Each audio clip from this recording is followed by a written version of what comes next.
Bonjour à tous, merci d'accueillir le deuxième bruxellois de la journée, après Eric Fabry, dont je viens de faire la connaissance ce midi, ce qui était une démarche supplémentaire de l'intérêt de ce genre de manifestation.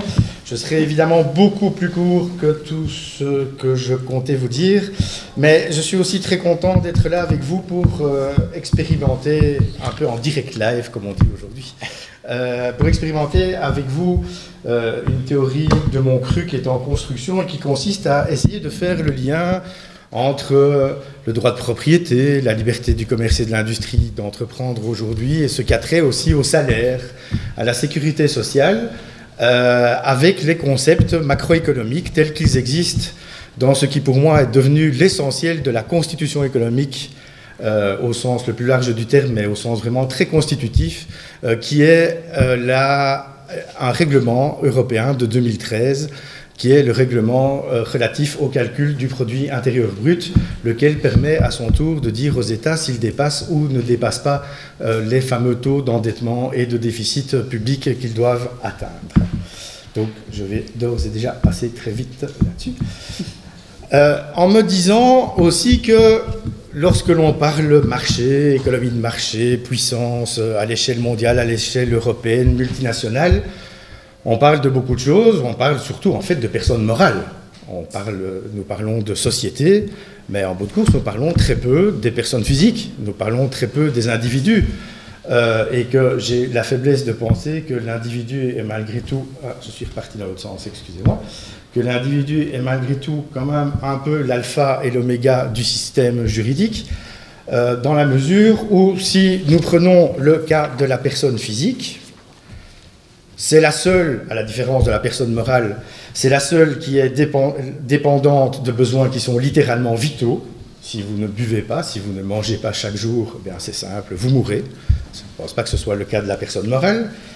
Vous êtes le seul type de personne susceptible d'être titulaire de l'ensemble du catalogue des droits fondamentaux. Et nous avons beaucoup plus de droits fondamentaux aujourd'hui qu'il y a encore 2 siècles, cela va sans dire, dont heureusement encore le droit de voter qui est un monopole de la personne physique et qui n'est pas encore aux mains de personnes morales. Dans la chaîne économique, et c'est essentiellement de cela dont je vais vous parler, la personne physique est la consommatrice finale, c'est elle qui épuise en bout de course tout le processus de production antérieur de biens et de services, que ces biens et services soient marchands, produits dans le cadre de l'économie, ou que ces biens et services soient non marchands, c'est-à-dire, dans la terminologie que nous allons voir dans un instant, qui sont issus de l'action de l'État. Nous savons aussi que, a priori, seules les personnes physiques sont bénéficiaires des prestations sociales. Tout ce que nous allons voir dans un instant, à savoir ce qu'on appelle les revenus secondaires. Pas les revenus secondaires tirés de la propriété, de la liberté ou du salaire, mais les revenus qui sont tirés de redistribution. À ma connaissance, en tout cas, pour le cas dont je vais vous parler, qui est le cas belge, je ne pense pas que les personnes morales soient titulaires de droit à la sécurité sociale ou de droit à l'aide ou à l'action sociale, pour autant que je sache.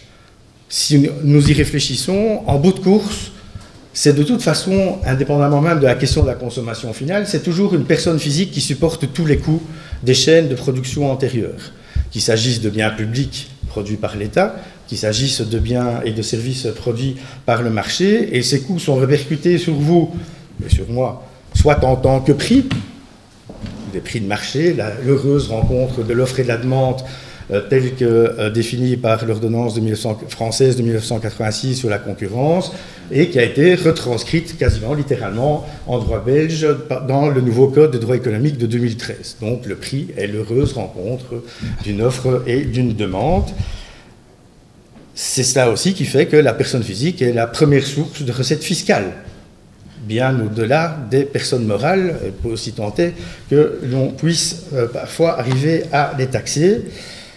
Et malgré tout, derrière le contrôle effectif des personnes morales, je pense que si l'on creuse un peu, il y a quand même moyen de trouver des personnes physiques qui en sont soit les actionnaires ou qui en sont les gestionnaires et les directrices, les dirigeantes effectives de fait. Alors pourquoi parler de la personne physique? Ben, c'est parce que si nous nous penchons sur cet élément essentiel, encore une fois, de la constitution économique, je pense, aussi bien de la France que de la Belgique, qui est ce fameux règlement européen de 2013 sur l'élaboration de la méthode de calcul du produit intérieur brut, ben, c'est qu'en macroéconomie, l'individu en tant que tel n'existe pas. Le ménage, oui, sachant que le ménage peut être composé d'une seule personne physique ou de plusieurs personnes physiques. Ce qui caractérise le ménage, c'est le fait que plusieurs personnes habitent sous le même toit. Donc le ménage en tant que tel n'est pas titulaire de droits et d'obligations. Il est une unité statistique comme il en existe d'autres, mais en tant que tel, il n'est pas titulaire de droits et d'obligations. Je dois passer très vite. Voilà. Alors, parlons même ménage. On reviendra à la personne physique dans un instant, mais parlons ménage. Comment un ménage génère-t-il les ressources qui le font vivre, dans le meilleur des cas, et pour ceux qui sont les plus heureux à l'échelle de la planète, les ressources qui lui permettent même de faire d'autres choses que de vivre, comme aller au cinéma, par exemple, même si pour certains d'entre nous, évidemment, le cinéma est un besoin vital. Ben, soit vous générez des revenus primaires, par cela que vous participez en tant que producteur à un processus de production. Alors, vous avez deux types, je résume évidemment très fortement à ce stade, vous avez deux types de ressources, soit ce qui est généré par le capital, de base, le droit de propriété et les libertés économiques et de circulation européennes, ou telles que nous les connaissons depuis la Révolution française, notamment dans le décret d'Allard. Et nous avons d'un autre côté le travail, et qui génère, la principale ressource qui génère est évidemment le salaire. Les revenus secondaires, eux, sont des revenus qui sont aussi, à ce stade-ci de notre connaissance de l'évolution de l'espèce humaine, ne sont générés que par l'intervention d'une puissance tierce. Cette puissance tierce, c'est généralement l'État, c'est généralement la puissance publique qui intervient et qui crée un système de sécurité sociale plus ou moins performant, un système d'aide sociale plus ou moins performant. Ce sont les deux grandes figures, sécurité sociale et aide sociale, que nous pouvons rencontrer.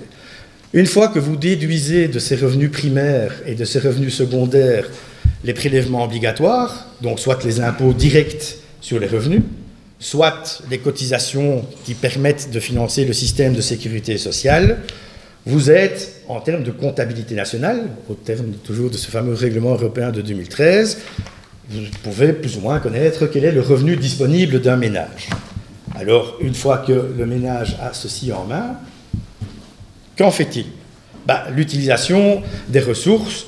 Là, nous passons dans ce qui est à la fois le langage courant, mais aussi le langage de ce règlement européen de 2013, et qui est traduit en macroéconomie, c'est ce qu'on appelle, au jour le jour, le pouvoir d'achat.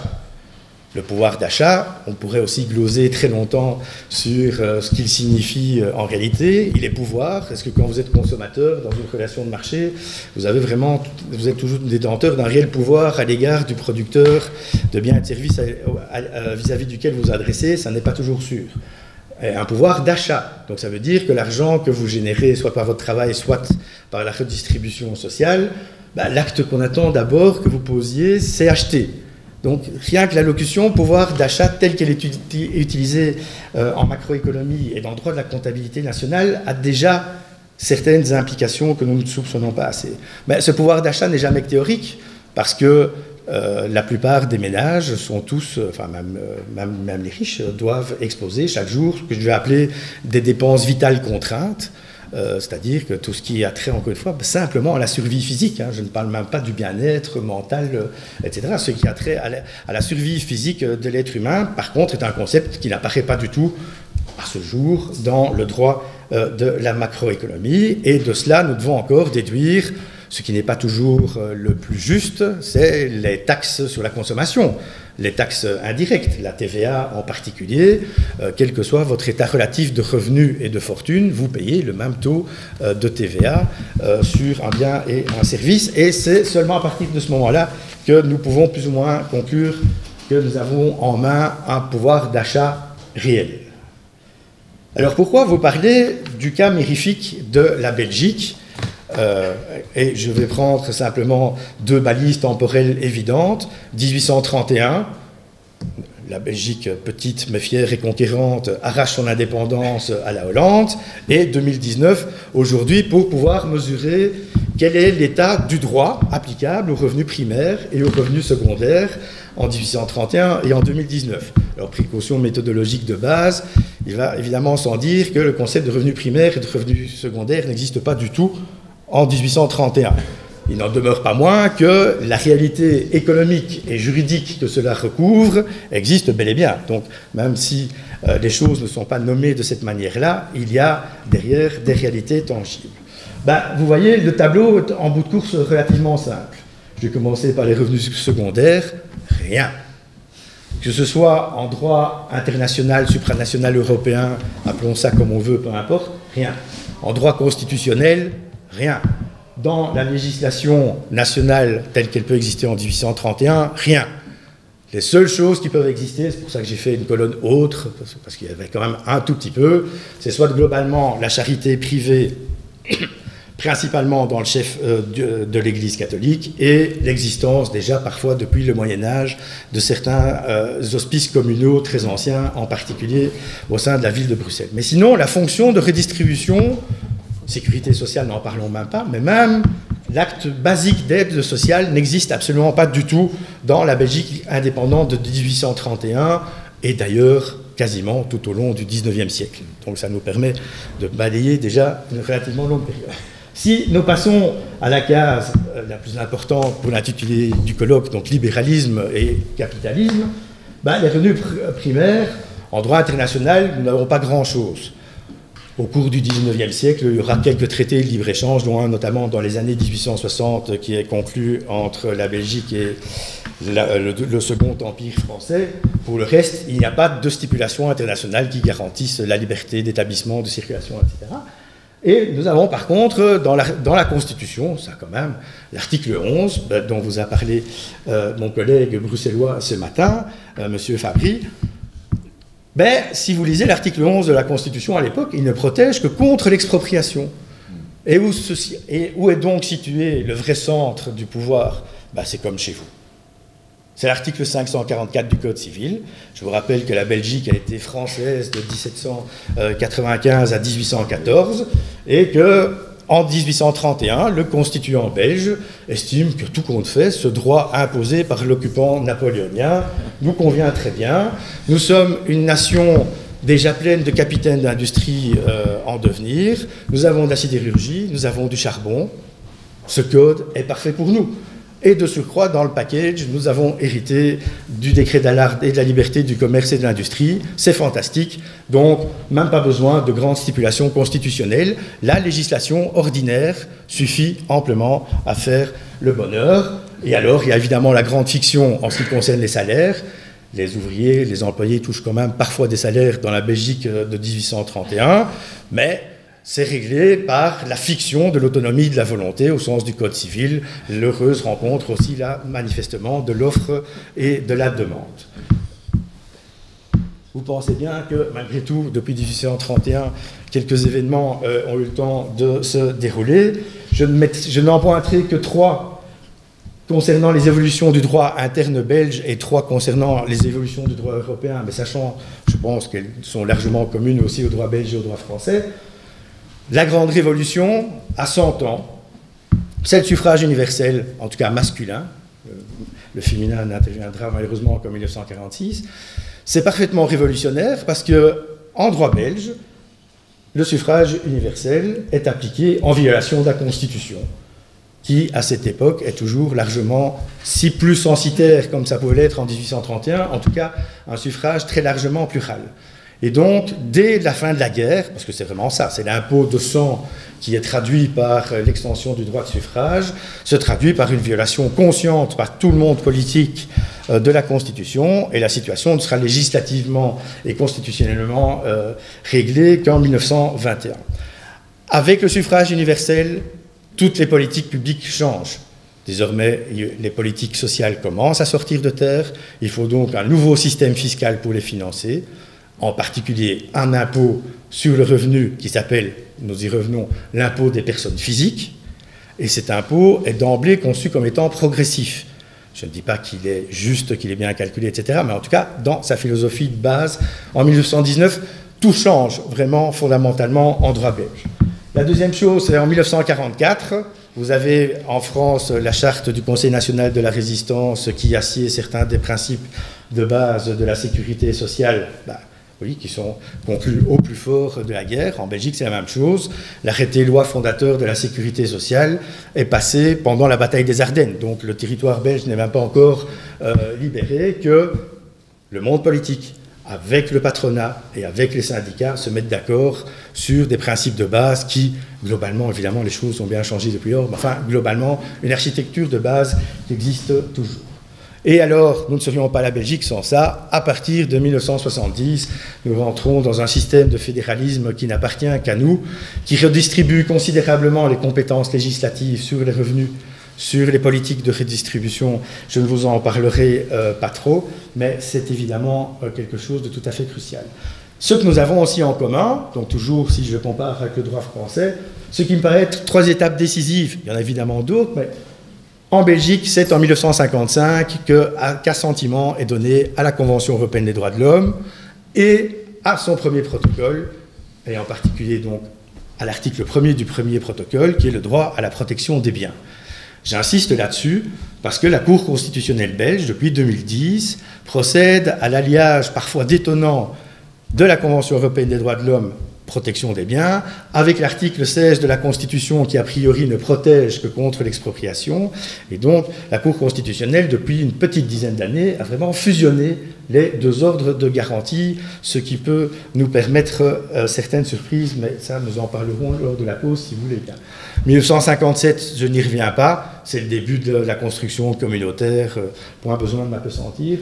Par contre, très méconnu, et je pense source à la fois de tensions fondamentales, mais aussi d'évolutions qui peuvent être relativement intéressantes, le Comité européen des droits sociaux, qui n'est pas en tant que tel une juridiction, mais néanmoins rend plusieurs décisions relativement importantes dans plusieurs affaires grecques à propos du conflit entre mesures d'austérité imposées par le droit de l'Union européenne et leur mise en œuvre effective au sein de la législation grecque au regard de la charte sociale européenne révisée, et très très seul dans son coin face à la Cour de justice de l'Union européenne, face à la Cour européenne des droits de l'homme, face à la plupart des juridictions constitutionnelles et très certainement la Cour constitutionnelle belge, le Comité européen des droits sociaux est globalement la seule instance internationale qui nous rappelle ce qui, moi, me semble être une évidence juridique, c'est que les droits sociaux ont été conçus d'abord pour faire face aux situations de crise et pas pour être résorbés en situation de crise, même quand on a affaire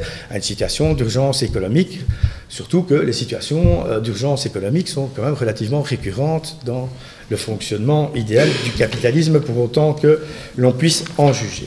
Donc, je vais passer beaucoup plus vite sur l'état de la Belgique de 2019, simplement parce que là où je vous avais fait un petit tableau qui tenait en une petite page, là, j'ai fait beaucoup plus de cases parce que beaucoup de droit est arrivé aujourd'hui.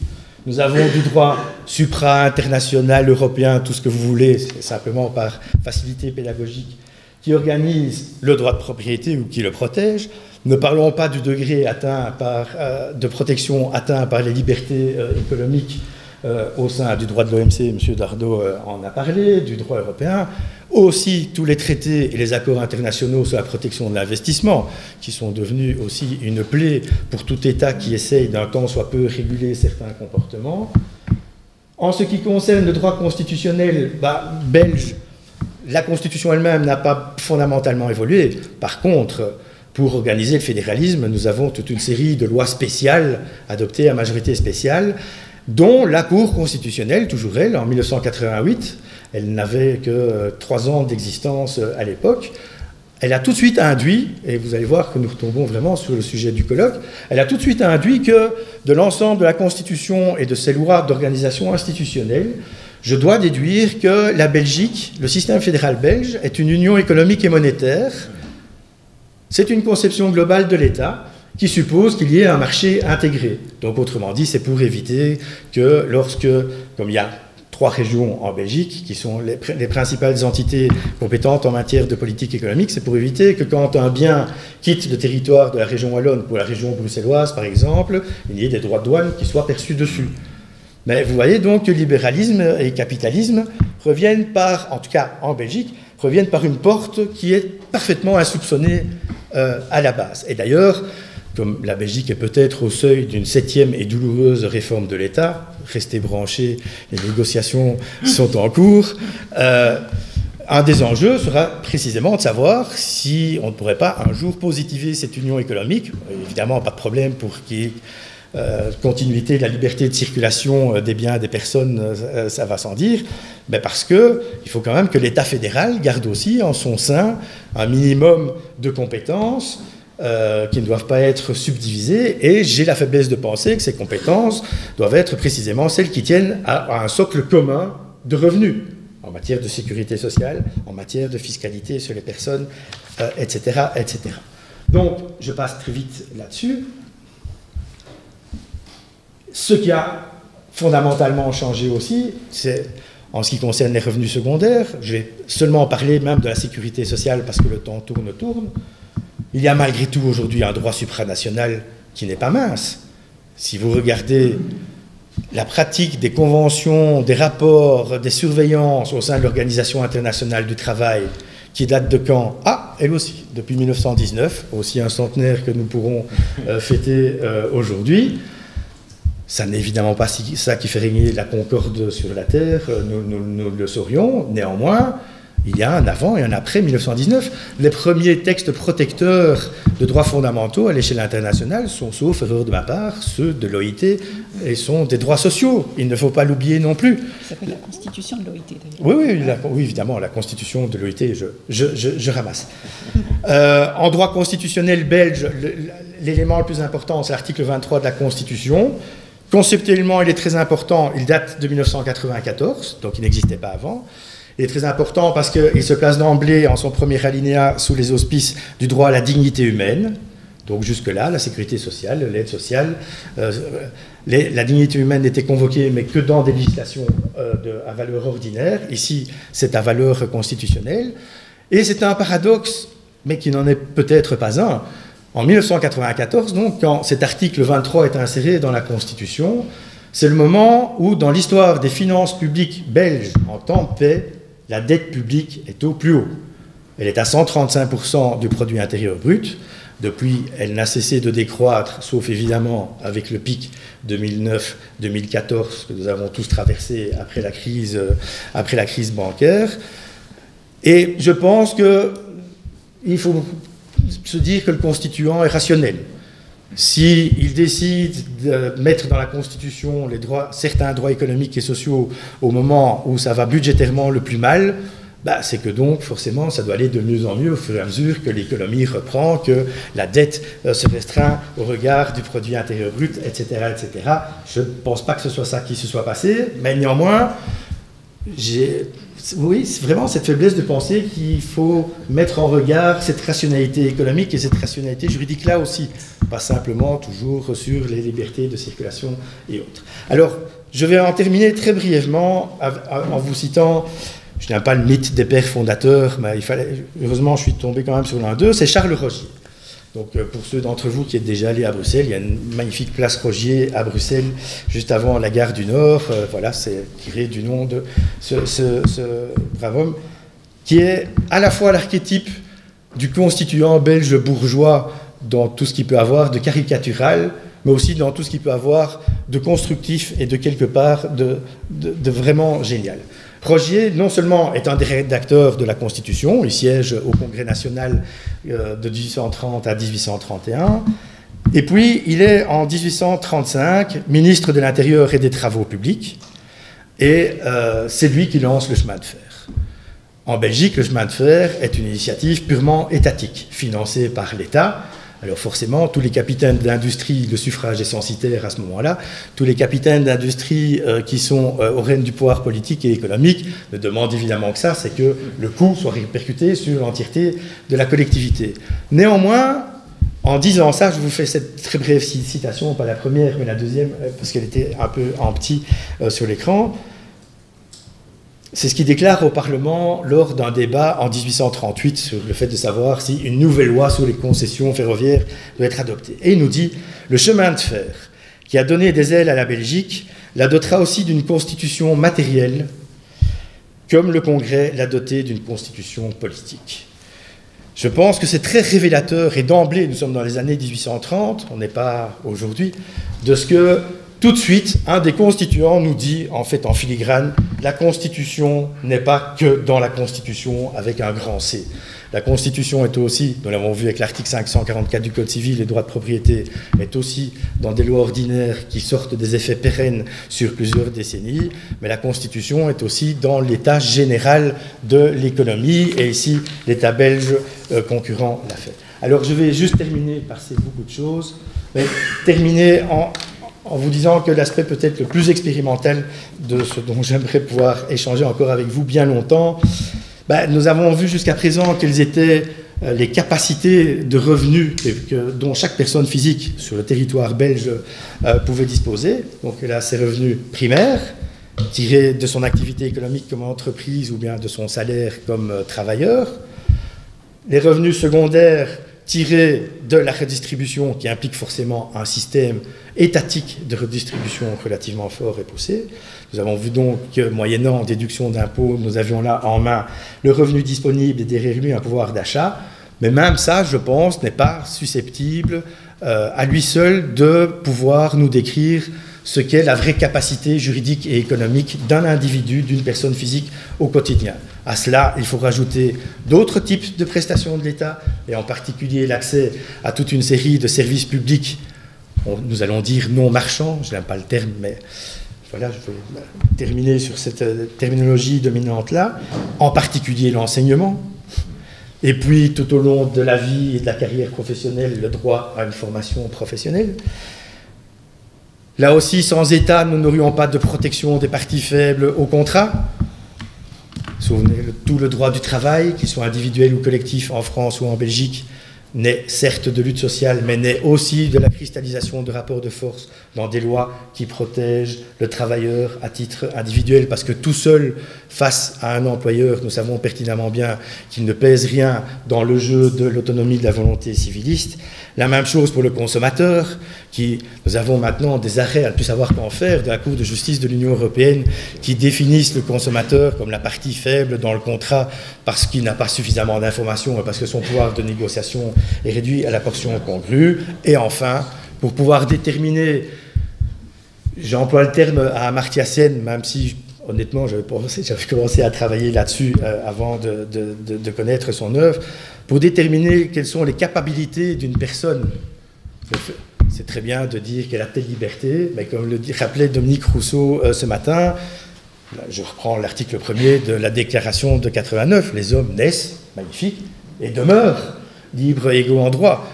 Tout est dans le demeure, tout est dans le fait de savoir jusqu'où il faut ou pas un appareillage de puissance publique qui garantisse aussi que les gens vivent dans un environnement plus ou moins sain. Parce que là aussi, si vous avez égalité de revenus, mais que vous avez inégalité de milieu de vie, ça influe considérablement sur beaucoup de choses. Voilà, merci beaucoup et merci Laureline pour cette invitation.